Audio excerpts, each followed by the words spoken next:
Hey everybody, welcome to the Secret Studio. My name is Chant Peck. I work for Avid in the live sound division. With me today is the legendary Greg Price.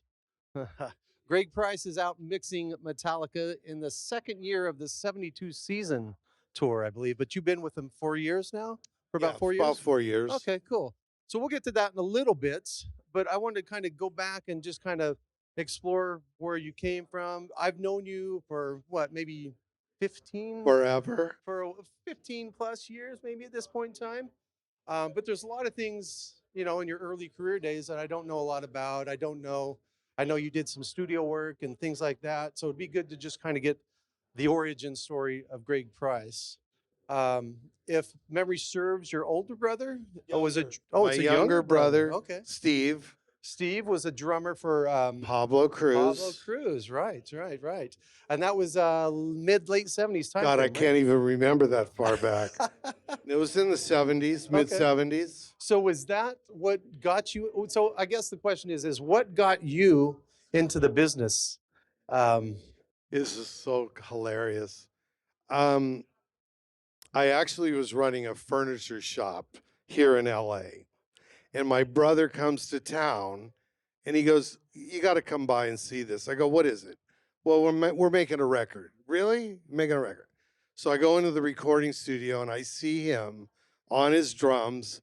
And then I go to him, I go, "What are those guys doing over there behind the glass?" He goes, "That's the producer and the engineer." So I walk into the control room and that was it for me. I saw all the lights, the the tape machines were going around and around. Yeah, I was sold forever. And then I left. And he called me about a week later and he goes, "So you want to come on tour?" I go, "What?" He goes, "Yeah, we need somebody to drive the truck." I go, "Okay." And that was that. so after driving the truck, where did you what how did you get into the audio side of the business from there? You know, the record plant in Sausalito, they hired me as a gopher. And then I started setting up mics. It's the same old thing. I interned under Bill Schnee, of course, and Tom Dowd. And those two guys created this. Okay. Yes. Very cool. So it's been a while. I spent 8 years with them interning, pretty much.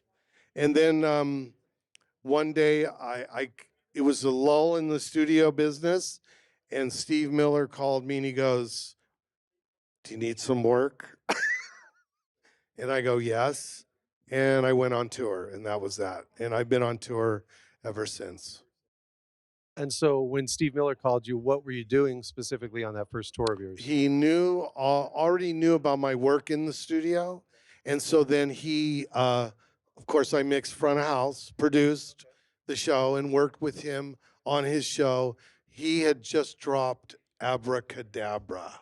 So that was a big one, right out of That the was gate, man. kind of a good, That's a big one but I for had sure. no problem with it. And I'd already worked with a lot of his band members doing demos at the record plant or stuff like that. So it was comfortable. It's comfortable for me.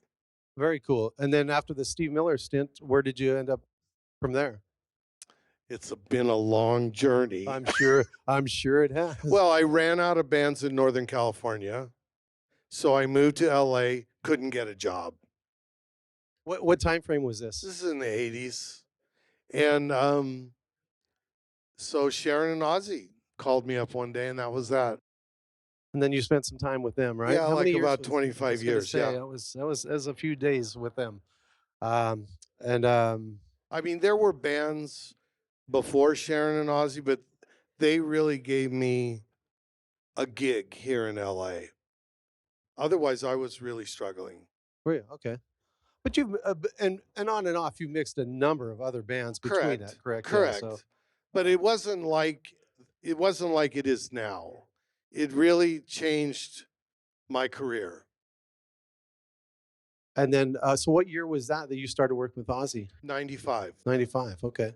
And then you followed him up all the way through. his retirement, and then you were also doing Sabbath as well with him, That's right? correct. Okay, Yes, yes. and that's great. And then you did a number of recordings with Sabbath. You I did. did the entire recording of the live stuff, I right? did. Um, the years that I spent in the recording studio really helped me develop a style because I wanted to bring what we do in the recording studio on records to that football stadium. And I wanted to be able to give the audience that level of audio in a big space. And you know what? Thank you, Avid, for helping me do that. No problem. Thank you, Greg. I always was in and out of the recording studio with them. Does that make sense? Oh, absolutely. And then that kind of leads into the whole, I would imagine, the Diablo Digital piece of the pie, right? So as you can see, I have a Pro Tools recorder, AVB. Metallica shows 192 inputs. Right now, I'm only topped out at 128, but we're gonna change that next tour. But so you can see, I want to make a record right from the stadium. That's my my my prerogative. So I built the machines that go to this recorder, and we started a little company called Diablo Digital.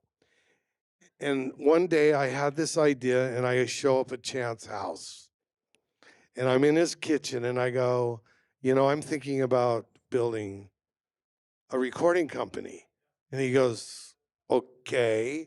Well, what does that look like? How can you help me do that? And Avid came to the table and helped me do that. So that's that story. Yeah. And then last year you ended up selling that business We ended as up well. merging with Claire Global, yes. Okay, cool. And you still kind of manage that within Claire as well? Yeah, yes, Okay. and we're the story continues, and we're continually working on other products for all of us to have fun with. Awesome. Awesome. All right. So that brings us to the Metallica days, right? So you got that gig roughly 4 years ago. Um, at the time, you were mixing on XL8, I believe, for a bit. I did, yeah. Yeah. And then when you got a chance to switch over and look at other brands and whatnot, that's when you moved on to SXL. And I don't want to get into that necessarily, but I know that part of the thing is that the team that was assembled there for so long had been living with that product for a long time. So moving away from that Right. product to any other manufacturer was going to be a bit of a process. Of And course. yeah, so can you speak to that a little bit? Well, I think that Metallica was always a Midas band because of their engineers, and making a change was very problematic. But with 192 channels and 4 drum kits, and virtually Midas going out of business, we had no choice really. And so we started looking. We interviewed everyone.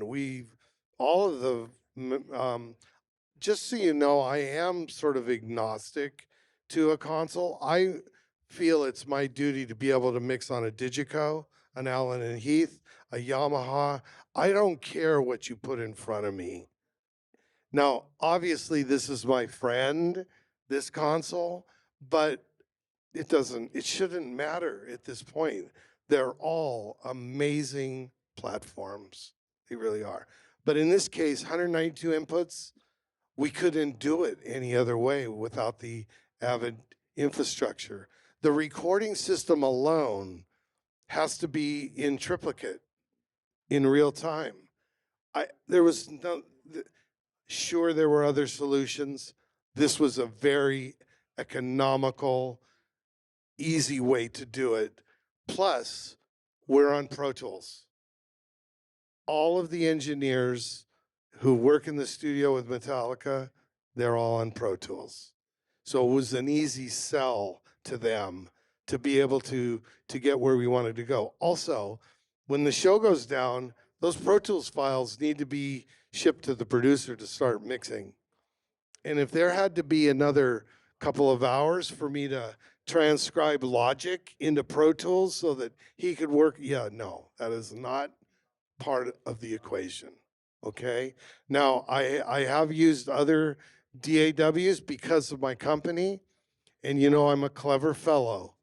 So I figured out a way to hit a button, and that file turns into a Pro Tools file. There is a way. I'm not telling the secrets. Very good. Very good. So, speaking about the picture, and it's one of the things we were talking a bit ago about this is if you haven't seen this live, the enormity of the stage, the PA, everything, you literally have to see it live. And even when you see it live, you don't understand it because you're seeing it in a venue that is just massive. But to give you a sense of how big this actually is, the ring, the stage, which is a ring, from one side to the other, the diameter is 120 feet. So it's 4 houses wide. It sits on the 50-yard line, just so we know, from team to team. So Andy Reid would have a hard time finding a place to stand. We know who Andy Reid is, right? The stage itself is 20 feet wide, and then in the center of the ring is the snake pit. The snake pit is 5,000 square feet big, so you could put a house with a pool inside of the snake pit. That's how big this stage is. It's like a little club, but the speakers are all facing away from it. And it sounds amazing in there, by the way. Well, it's a little trick that I sidestepped what I was going to consider to commit audio suicide with this show. We can see the towers, right? The towers are 100 feet tall. There's 8 of them, and they support all of the PA, all of the lighting, and all the video, right? Yeah, that's right. So I'm mixing from the end zone.